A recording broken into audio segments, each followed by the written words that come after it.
Chapter 5. Fear and anxiety rip through me like Hurricane Katrina. Knowing I cannot let these feelings destroy me, I gather my composure. A large metal key, a sound that I have become accustomed to, clangs against a dirty door with what appears to be faded blood spatter across the bottom. I see a guard with small brown beady eyes and a baseball cap peering through the small window at me and Kelly. "New guys?" he muffles through the door. "Yeah," Kelly yells back. To myself, I think, "No, asshole, we've been in your unit for years. Of course we're new guys." The guard has a sarcastic smile on his face as he turns the key. "Well, bro, here it all is," Kelly says. My mind regurgitates the words I heard earlier. "All I can tell you, young man, is get a knife." Stab or be stabbed vibrates from my forehead to the back of my head. I grip my mattress tightly as the door swings open. All eyes focused on us, the two new white guys. The din produced by 100 or more men envelops me, swirling through my ears like a windy day. Cigarette smoke dances in my nostrils, although tobacco products are prohibited in the federal prison system. Fluorescent lights pierce my eyes. It takes a moment for my eyes to adjust. Everything seems to be moving in slow motion. The guard rattles off our cell assignments. A group of white convicts approaches. The first guy extends his hand. "They call me Lefty," he says as we shake hands. "Chad," I respond. I notice Lefty has no right arm. Clearly, his name Lefty stems from his missing arm. I want to laugh, but I suppress the urge. "What cell is he going in, CO?" Lefty inquires. 107. "Oh, hold on, CO. Chad, check this out, bro. The cell they're trying to put you in, the kid who lives in there thinks he's black. He runs with the blacks. You're with the whites, right?" Lefty's question is in earnest. "Yeah, man, most definitely," I respond, remembering Kelly's Prison 101 speech. Lefty darts off in the direction of the guard. My ears focus in on his conversation. "This kid ain't going in that cell. We have some open white cells, and we'll find a place for him and let you know where he's going to be living in a minute." "Well, when you get it all figured out, let me know. I'll be in the office, Lefty." The guard with the beady eyes and dirty baseball cap heads towards the office. I stand there in awe. I am not showing it on my face, though. Things slowly sink in. Lefty just told the guard what was going to happen, and the guard had no objection. It is surprising to me that a prisoner can tell a guard what was going to transpire, and that the guard accepted it. It is easy to see that the convicts are calling the shots in this prison. I know full well that such circumstances cannot be good. A group of white convicts surrounds me, pelting me with questions. It reminds me of when I was a small child with a new puppy. It was exciting, something new. For these men, a new inmate is exciting because he brings stories from the streets, stories from other prisons. He brings change to days that always seem the same. Most people have different experiences every day. Prisoners have the same experience every day for years, some forever. The questions come from all directions. "What's your name, bro? Where are you from? How much time you got, bro?" I answer each question in quick succession. "My name is Chad. I'm from New York. I got 40 years on a crack case." The 40-year answer triggers a whistle from a fat white guy they call KY, Lefty's cellmate. "Damn, they ain't playing no games on that crack shit," he says in a Kentucky drawl. Everyone in the group shakes my hand and introduces themselves. Two of the men share the fact that they are serving life sentences, one for murder, the other for a methamphetamine case out of the great state of Texas. The Texas cowboy tells me in his words that he was a junkie, just delivering meth so that he could get high. He was pulled over, and because of 2 prior drug possession charges for small amounts, his new conviction mandated a life sentence. It seems like these guys are embracing me. Perhaps this thing won't be so bad after all. If I really believed that notion, I would only be tricking myself. "Chad, come here for a minute." Lefty calls me to his cell. I stand at the door. When he senses my reluctance to enter the cell, Lefty begins to laugh. "Come in, man. You watch too many fucking prison movies. You're cool, man." I laugh with him. "Yeah, man, you're probably right," I say as I walk into the cell. "Check this out, Chad. We gotta find you a house to live in. You can go in with this kid Eric or with this old man. Mr. Young, we call him." "Well, who do you think is better?" "I don't know, bro. They both have negatives. The kid Eric is a retard who almost stirred up a race riot in here. Mr. Young, he's an older guy stuck in his own ways. He goes to bed early, up at 5 o'clock every morning. It's like living with your old-ass grandfather," Lefty tells me. Hearing the race riot thing helps me make a quick decision, and I tell Lefty that Mr. Young sounds like a much better choice for me. He agrees. I watch him walk towards an old man with white hair. Another guy walks up to me and introduces himself. "Hey kid, I'm Louie from Boston. How are you doing? You like this place yet? It's a shithole. I haven't been here long enough to really answer Louie, so my response is simple. We'll see, huh? Lefty is waving me over. Chad, this is Mr. Young. I reach my hand out. Mr. Young begins to interrogate me. The first question is whether or not I snore. I tell him I don't. He says, well, that's good, because if you did, you'd have to go in there with that old troublemaking Eric. His next question is whether or not I go to bed early. He explains that he cannot have a cellmate that wants to stay up all night. After a few more questions, he finds me suitable. I can live with him. Mr. Young walks me over to the cell I will be sharing with him, as if he does not want some new intruder in there alone. Finally, I am able to put my heavy mattress into a bunk, and I can at least hope for some much-needed rest this evening. My first thoughts are that Mr. Young is very clean. I do a once-over on the cell. It is immaculate. The floor is freshly shined, and it appears to have a new coat of wax. A few makeshift throw rugs cover parts of the floor. Several homemade cardboard shelves are affixed to the walls. A large country cottage calendar hangs on one wall. If there is such a thing as a homely feeling in prison, this cell is such a thing.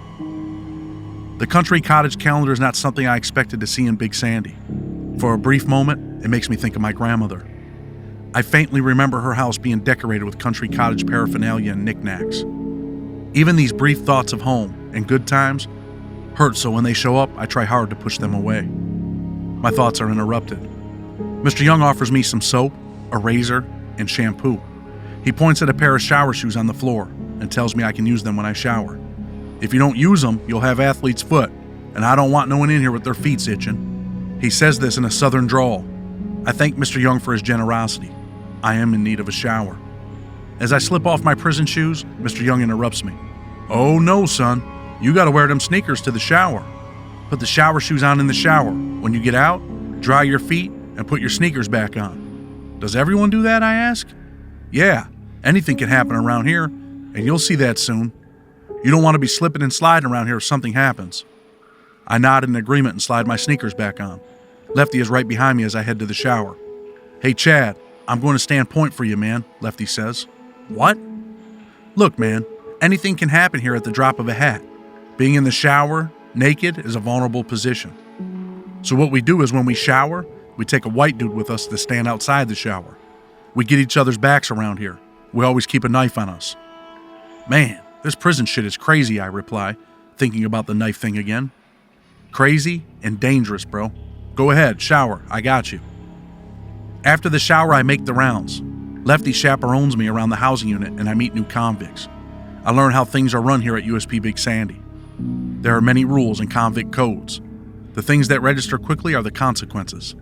I am told that for certain violations, you could be stabbed, hit in the head with a padlock attached to a belt, or with a pipe. The violations that attract these types of punishments include snitching, selling knives or weapons to other races, and masturbating in the open in front of female staff members. These are called yard violations. Yard violations invite swift consequences. My brain registers each of them swiftly, and I commit to never violating any of the yard rules.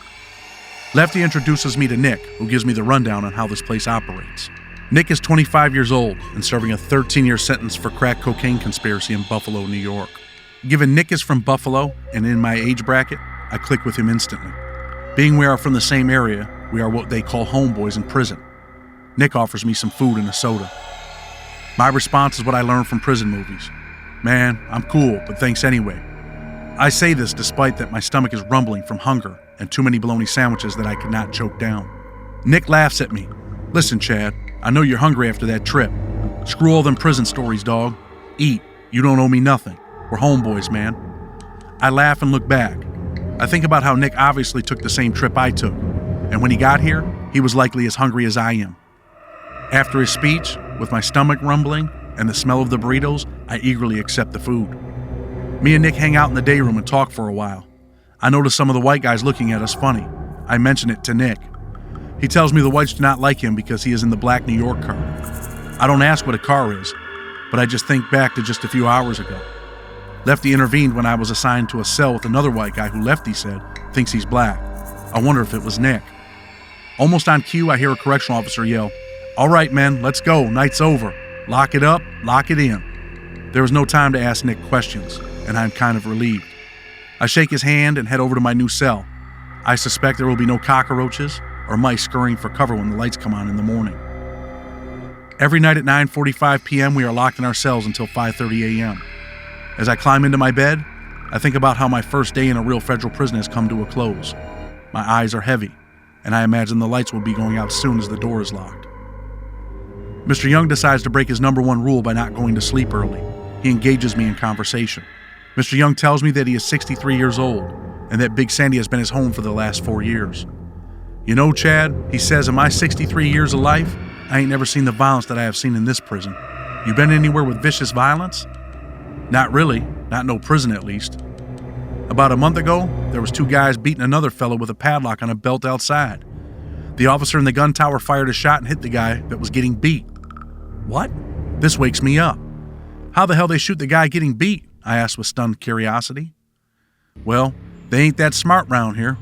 That's why I ain't been to the yard since. Don't want one of them to shoot me on accident. Mr. Young keeps on rolling. My eyes grow heavier, begging for rest. He fills me in on another assault that happened in the unit I am assigned to, A4, just a few months prior. From what Mr. Young tells me, there was a guy who lived in this unit that was part of a gang called the Dirty White Boys. This gang has a lot of problems with other white prison gangs, and there was a plot to rid Big Sandy of any Dirty White Boy gang members. The morning had begun like any other, but before long, 4 white inmates came into the unit looking for the lone Dirty White Boy. Once he was spotted, a guy from Kentucky who called himself Seven grabbed the Dirty White Boy in a bear hug from behind, while 2 others helped Seven wrestle the guy to the ground. Once on the ground, another guy, Jerry Lee, stabbed the Dirty White Boy numerous times, and once in the eye. The Dirty White Boy was life-flighted out of the prison. Medical staff saved his life, but they were unable to repair his eye. The eye had fallen victim in humanity's hell, USP Big Sandy. Mr. Young's stories do not stop. He tells me about a race riot that broke out between black and white inmates. The white inmates were outnumbered and came out on the bad end of the gruesome assault. Correctional officers stormed the unit firing high-powered beanbag guns that left deep dents in the steel doors.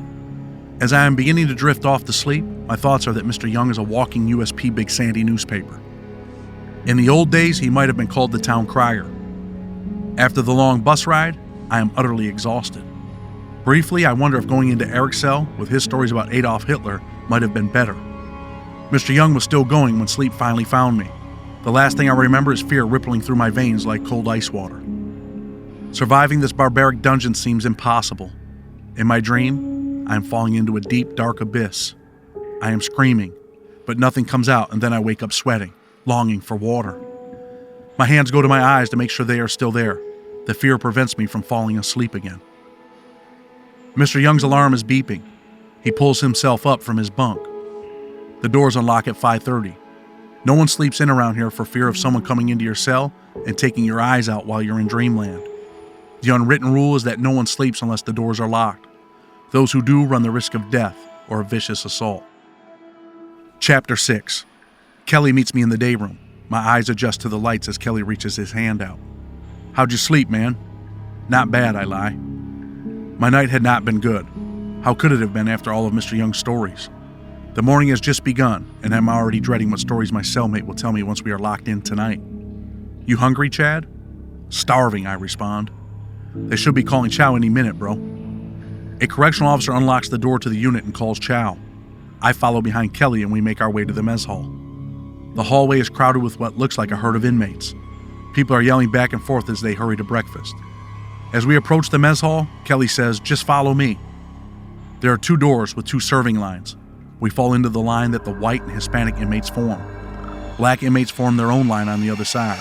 All eyes, at least those belonging to the other white inmates, are on us. We pick up empty food trays and slide them on a counter. Different inmates put different food items on each tray. First scrambled eggs, then oatmeal, 2 biscuits, and a heaping scoop of gravy. After eating slop in the county jails and in Youngstown, Ohio, I am a little excited about the food on my tray. The white inmates sit in their own area of the mess hall, as do the black and Hispanic inmates. Both Kelly and I make our way to the white section. An inmate with a fully tattooed face asks, "Who you ride with?" Kelly takes control. In an aggressive voice, he says, "We're independents. Where do we sit?" Tattooed face points to a table at the end of the line. As we sit down, Kelly whispers, "Man, I hate those gang dudes, bro. They think they are tough. They ain't shit for real." I ask Kelly what the hell this car thing means. He explains a car is a group of people that stick together for good and bad. After a long explanation, I conclude a car is nothing but a gang with a more polite name. For example, a car might be a group of inmates from New York. Their leader is someone everyone looks up to. He has the keys. In other words, he's the driver. The whites have a bunch of different sects. Some are white supremacist gangs, some are white guys with no gang affiliation, but there is one supreme leader who has the keys for the yard for all the white inmates. The same goes for the black and Hispanic inmates. In prison politic hierarchy, I am labeled a white independent. I don't belong to a gang or group. For the most part, I am at the low end of the totem pole around here and on my own.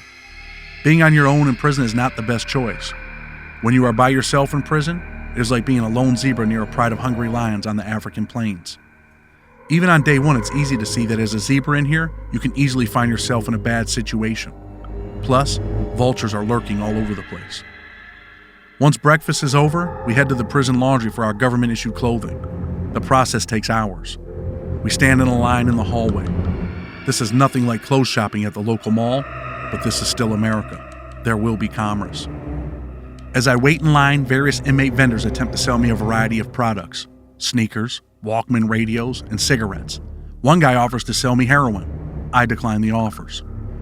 Laundry issues me 2 pairs of khaki pants, 2 shirts, brown boxer shorts, t-shirts, socks, a Velcro belt, and a pair of new boots, heavy as cinder blocks. After the laundry process, we head to the medical department where a variety of tests are done on me. More questions are asked and answered. Shortly after the medical process is finished, I make my way to the commissary. I buy my own sneakers, some personal clothing, hygiene products, and some food. Big Sandy is like a small town. There's an infirmary as the hospital, a commissary instead of a department store, chapel for a church, exercise yard as a park, gym as a health club, mess hall as a restaurant, correctional officers as their own little police department, and even a jail inside the prison. This jail is called the Special Housing Unit, but there's nothing special about that place. The afternoon will bring a new aspect to my life in this small town. There is no way to avoid the recreation yard. I am told some of my other homeboys want to meet me.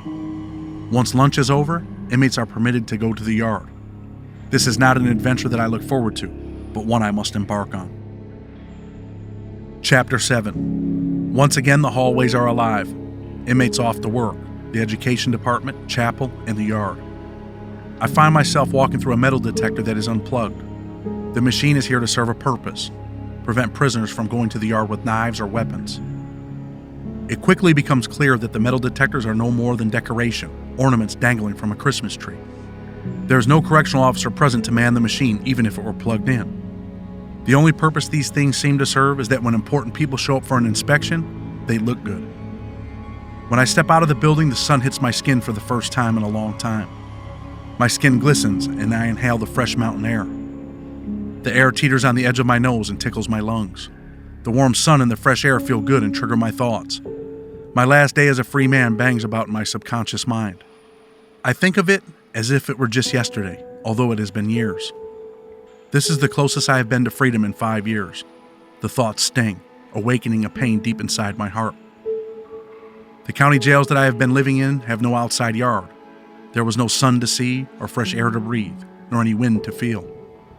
I begin to reflect on my life as I walk through the gauntlet of fences, gun towers, and razor wire. What has my life become? I ask myself as I scan the yard. The yard is not one big yard. Rather, it is one big field separated into 4 areas. Each section is separated by fences, gates, and locks. The tops of the fences are adorned with spirals of gleaming razor ribbon. The main yard has a 1/4-mile track with a makeshift football field that also doubles as a soccer field in the middle. Benches and tables are scattered around the yard. They all belong to different groups, gangs, and cars. This makes finding a place to sit down and enjoy the weather difficult. I survey the rest of the yard. There is a small portion where 2 walls sit on a concrete slab. This is where the inmates play handball. Further down is a volleyball court sitting in its own sand pit. To the right are 2 horseshoe pits.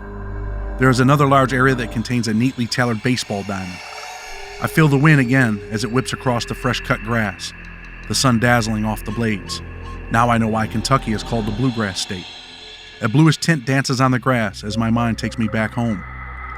While I gaze at the diamond, I am back in middle school playing second base, waiting for the batter to swing at the ball. I snap myself back to my reality.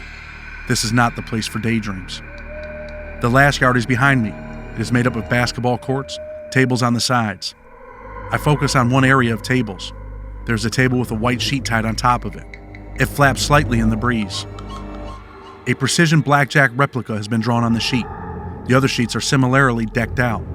Hand-drawn carbon copies of poker tables. This looks like they were stripped off a Las Vegas gambling table at Mandalay Bay, but in reality, they are simply prison-made gambling paraphernalia. My moment of peace was broken by a black inmate who introduces himself as Hustle Man. He has a display, different items for sale. There are sneakers, boots, clothes, magazines, artwork, homemade cars that look better than Hallmark, and food items.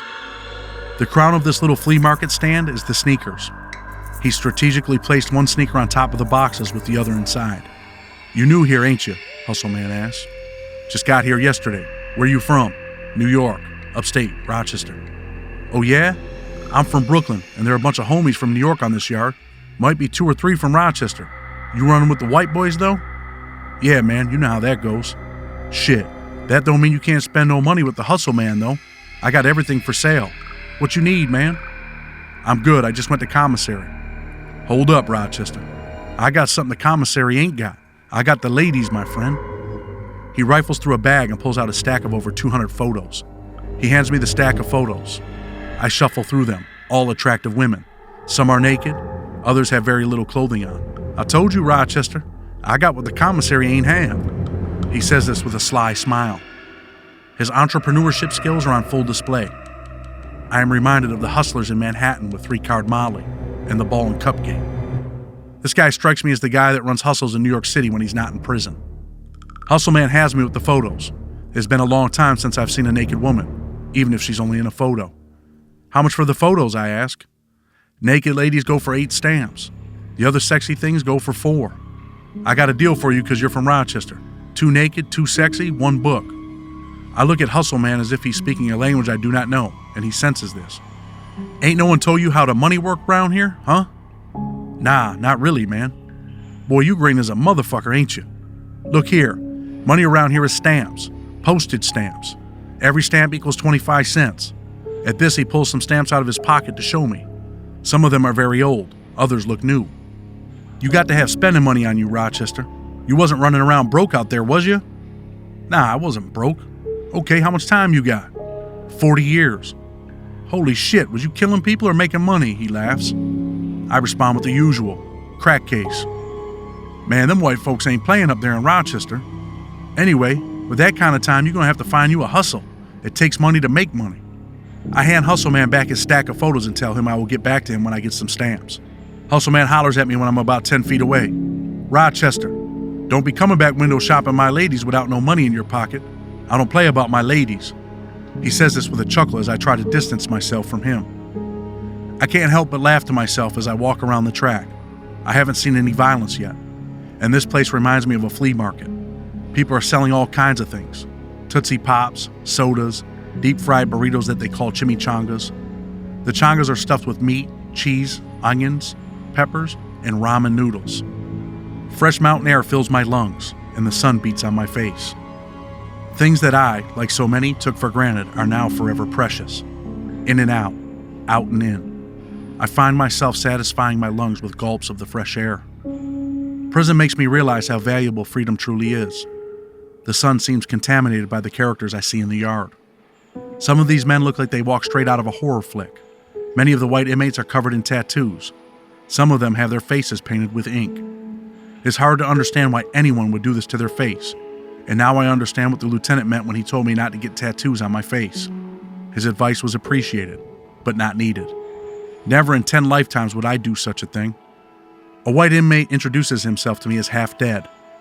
The shock on my face must have been evident. The name Half Dead is because I'm half dead. Life sentence, bro. Half Dead comes across as a guy who fears no one and nothing. There's a tattoo across his forehead that reads, White Pride. The rest of his head, neck, and body are tattooed in neo-Nazi sayings. A portrait of Adolf Hitler covers his right side, along with the numbers 14 and 88. I ask Half Dead, what's the 14 mean? It stands for the 14 most important words to the white race, he tells me. We must secure the existence of our race and a future for white children, he says. How about the 88? I ask, curious. The 88 stands for 88 precepts or ideas for conscious living of the white man.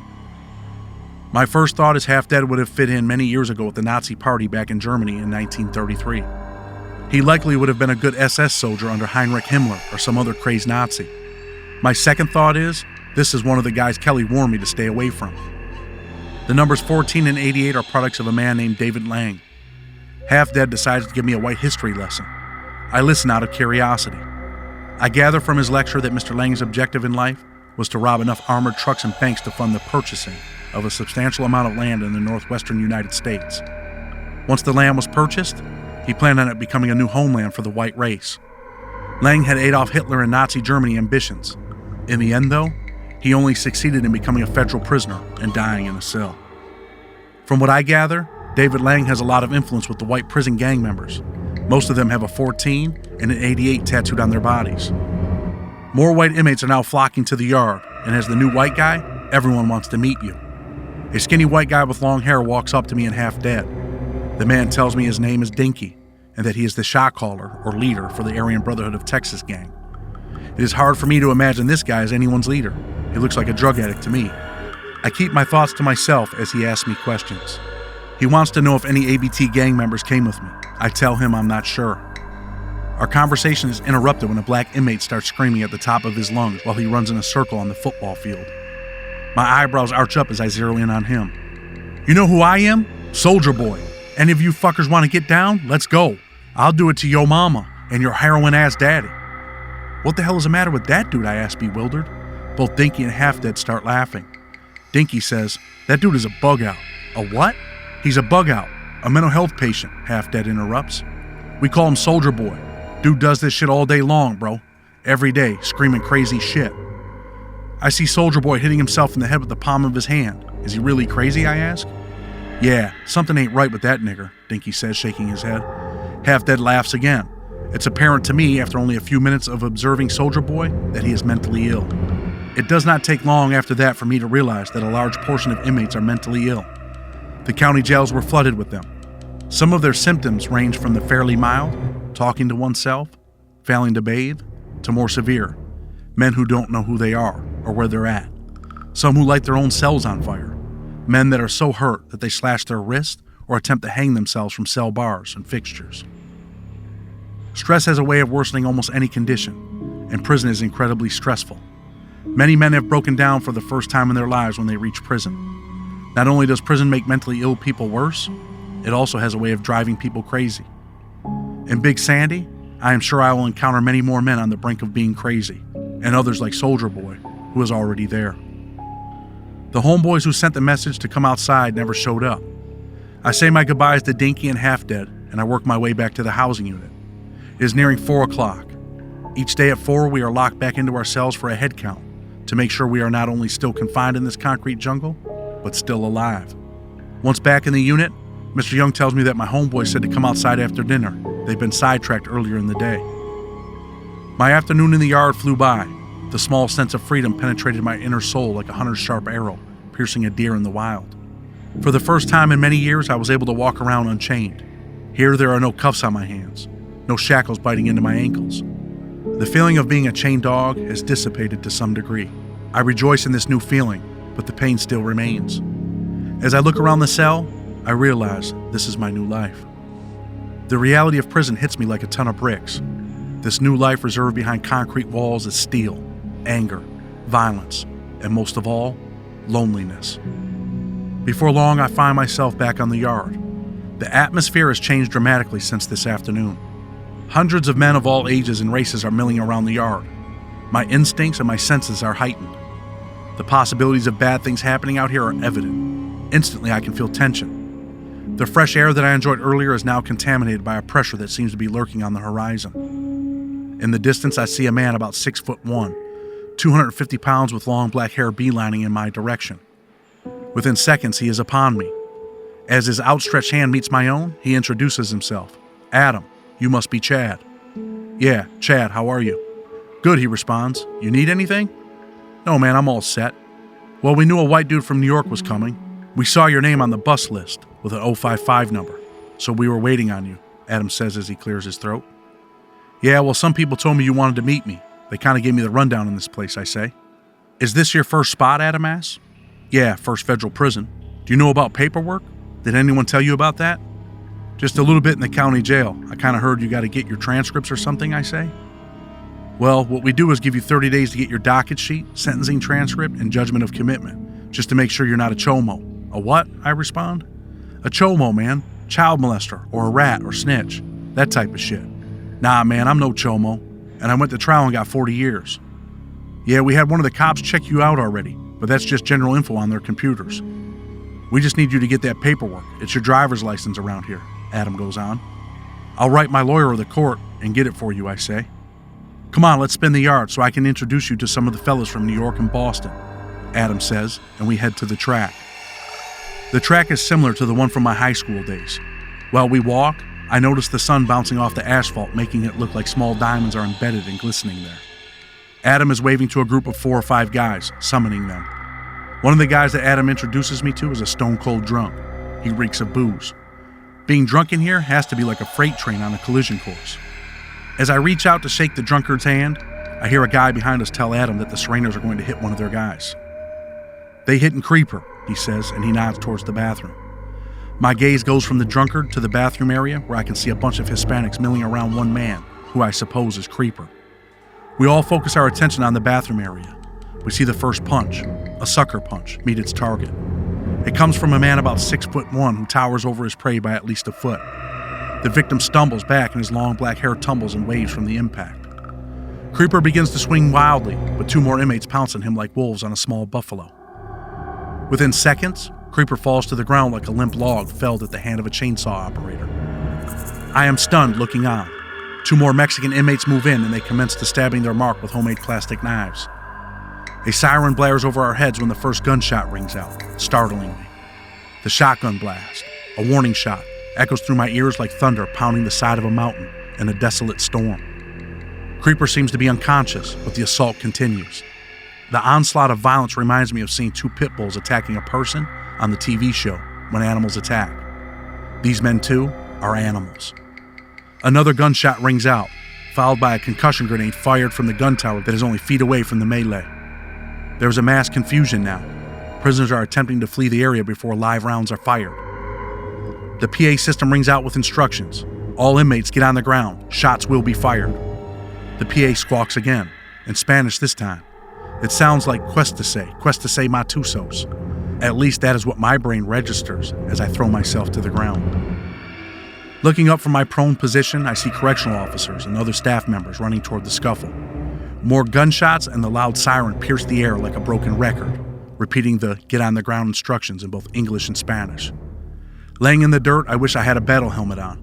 Adam interrupts my thoughts. Yo, Chad. Welcome to Vietnam, my friend. Shit gets real around here. You have to get used to it, bro. It happens all the time around here, kid. This shit is crazy, I called back. Yeah, but it's always exciting and it passes the time, he says. If this is how they pass time around here, I think to myself, I am sure to see a lot of despair. I can only pray that I'm not on the receiving end of passing time. After running into harm's way, the officers have quelled the assault. Creeper seems to be awake, but distraught. Blood flows from his face and his dirty white t-shirt is adorned with red circles, where his skin was punctured by the makeshift prison shanks. Those who committed the assault are handcuffed and escorted off the yard. Creeper is not cuffed, but he is led off the recreation yard by an officer who holds Creeper's hands behind his back. My mind dances with the thoughts while Adam talks to me. I hear him, but whatever he is saying does not register. My stomach seems to be twisting and turning like a whirlpool, as I realize that the thought of being shot did not deter these men from continuing their assault. The thought of being shot had no bearing on these deranged men. I cry out silently to God for help. Where am I? Please help me, God. Before long, a voice on the loudspeaker orders us to stand up and to leave the yard when our housing unit is called. The recreation yard is officially closed for the evening, earlier than usual. No complaints from me. As I make my way off the yard, I am sad. I think about how I would rather not smell fresh air, or have the wind beat against my back, or the rays of sun to beat on my face, if it comes at the expense of watching someone be stabbed and brutalized, while bullets whiz through the air. On the way back to the housing unit, Adam tells me that he needs to talk to me some more in the morning. He also mentions that it is something important and that he wants to introduce me to a guy named Dennis from Boston. We say our goodbyes with handshakes. Paying heed to the wearing shoes to the shower instructions, I gather my hygiene products into a heap and beeline to the shower. I'm concentrating on Adam's words, that he has to talk to me about something important. What could be important? The word important sets my mind to juggling, worrying a little bit. Perhaps it is the extreme violence I witnessed that has me on edge. Only time will tell.